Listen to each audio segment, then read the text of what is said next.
તો મોરબીના હળવદ નગરપાલિકાની ચૂંટણી પહેલા રાજકારણ ગરમાઈ ગયું છે। કોંગ્રેસના ગંભીર આક્ષેપોથી ચૂંટણી પહેલા ગરમાવો વ્યાપી ગયો। ભાજપ દ્વારા કોંગ્રેસના ઉમેદવારોને ધાક ધમકી અપાયાનો આક્ષેપ છે।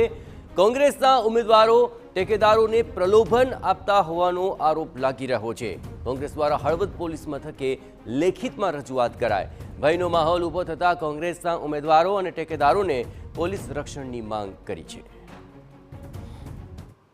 પાલિકાના જે કોઈ પણ કોંગ્રેસ પક્ષના ઉમેદવારો છે એમના સગા સંબંધીઓને, ટેકેદારોને અને ઉમેદવારોને ક્યાંક ને ક્યાંક ભારતીય જનતા પાર્ટીના આગેવાનો દ્વારા લોભ લાલચ અને ધાક ધમકી આપવામાં આવી રહી છે તેવી એક પોલીસમાં અરજી હમણાં થોડા સમય પહેલાં હળવદ શહેર કોંગ્રેસના પ્રમુખ દ્વારા આપવામાં આવી છે। ત્યારે આ ચૂંટણી આદર્શ આચાર સંહિતા અનુસંધાને યોજાય અને કોંગ્રેસ પક્ષના આગેવાનોને અને કાર્યકર્તાઓને કોઈને દબાવવામાં ન આવે